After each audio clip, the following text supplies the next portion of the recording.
Okay, so now we've got 34 states, and they're all on board. Everything's ready to go. Congress is calling the convention, and wait a minute. Who chooses the delegates?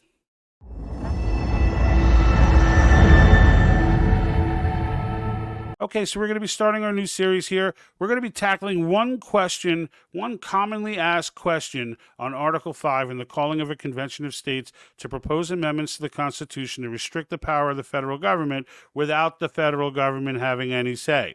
And we're going to answer one of these questions for each episode, so no longer than 5, maybe 10 minutes in explanation. And hopefully you can use these as a follow along as a good tool to help educate those around you as well. So today we're going to be looking at how do the commissioners get picked, therefore the delegates, right? So a lot of people call them delegates, are actually the commissioners.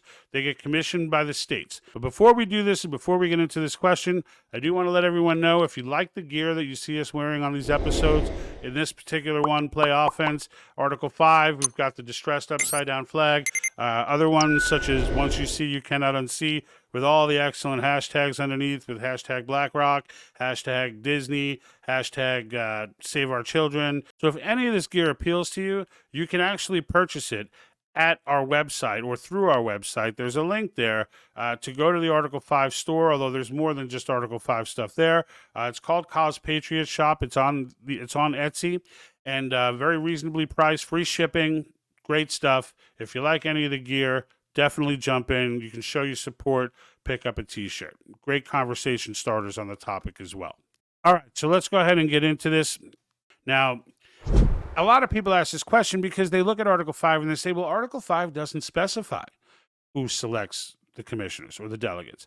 So how do we know that it's the states? Well, the states are sovereign. So there's no one going to tell a state what it can and can't do, and it would have been improper to put that in Article 5 as if the Constitution is going to tell each state what their process has to be. So the process for selecting the commissioners or delegates is going to be different in every single state. Likely, most of the processes will be the same, where there will be some sort of vote put forth, vetting process, probably a hearing, where they kind of like you see with judicial hearings and things like that, where they want to vet these people, they want to ask them questions and such. So that's generally what will happen. You may have a couple of states that decide they want to do it through proposition. You may have states, that they can do whatever they want. They can also select as many delegates as they want, although regardless of how many delegates they select, they're still only getting one vote.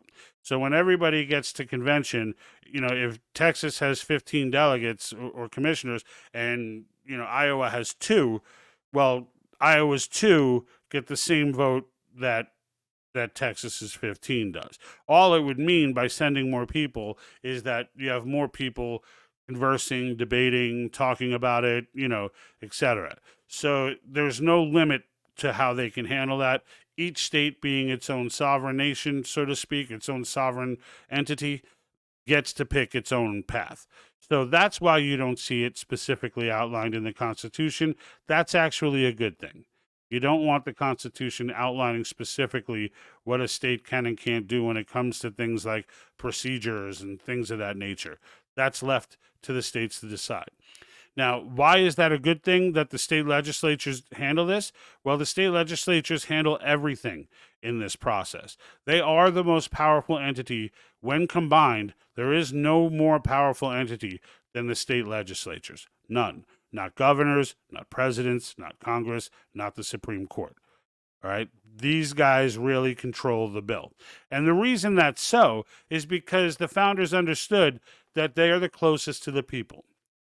That your local representative, that you can go and you probably, if you're like most Americans, you don't even bother to vote for, you may not even know who they are.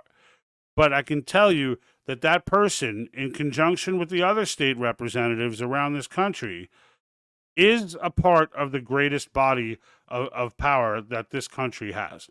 And that was by design. The idea was that you can show up to your local representative and voice your concerns. And to your local representative, a couple of hundred people who are angry could swing an election. So it matters. It matters to them. Everybody matters to them. And that's why it was set up this way. That's why they are in full control of the entire process. Okay? So anyway, that's the gist of it. So the delegates, commissioners are selected by the states. Congress has no say in anything except their duty to call the convention, which they must do. They shall call a convention once 34 states have passed resolutions. We're still at 19 at the time of this video. And then Congress has a second power here where they can decide once the proposals are made whether they're ratified through state convention or whether they're ratified through state legislature. I believe the convention has only been done once, so it's likely that it'll be done through state legislature. But everything, just think state legislature for everything. And one last thing that I will leave you with, as far as who your delegates are in your state, regardless of what the process is, whether it's a proposition or it's the state legislatures just, holding hearings and vetting people to join, you need to be engaged. You cannot get to 34 states. Mike Arnold, state director of Massachusetts, made this comment when we had him on, and it was something that stuck with me a lot because it's very important that we all understand it, and it's worth repeating. You cannot stop the fire once 34 states have joined board and we're ready to go. You cannot put on the brakes there. As a matter of fact, that's the time where we as the grassroots need to step on the gas, because we need to be fully, our state legislatures need to know, this person is acceptable, this person is not acceptable for a delegate. This person, this process is run by us. So there's nobody to point at here, folks. There's nobody to point at. It's run by us. All right. If enough people show up to their state representative and tell them, if you're in a state that hasn't passed it yet, go there and tell them. If enough of you show up, a few hundred people, I'm not talking thousands of people. You get 100 people show up at a state legislator's office and make it known that why they're there politely and passively. We're not trying to harass people. We're not the animale that run through the streets, in Portland and whatnot. This is not savagery, right? But at the same time, you go there and let them know, look, 100 people decided to take time out of their day to show up and make a difference, right? So in the end, the real answer to who selects the delegates is the people. Because as long as the proper pressure is applied, the state legislatures are going to go whichever way the people go. So if they propose somebody to be a delegate, and the people they end up with 200 people at their doorstep saying hell no, well, that person ain't going to become a delegate. I can assure you of that. So let's get it on, right? First step, first major goal is to get to 34, all right? But now we know how the delegates are selected.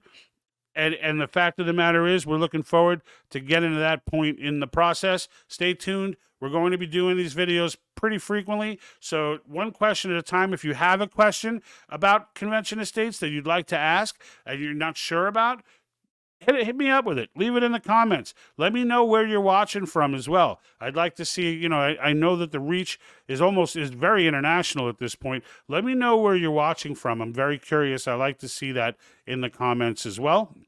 And then we will put at the end videos as this starts to grow. Each next episode will be in each end video, so you can roll right through. All right. Well, on that note, I'm out. We look forward to seeing you next time. And like that, he's gone. Hey, you made it to the end. Thanks for watching. Hope you learned something in this particular episode. And don't forget, you can go right here, click this video, and check out some more great information on Convention of States. Don't forget also to sign that petition. You can do it at www.thepatriotthinktank.com/COS.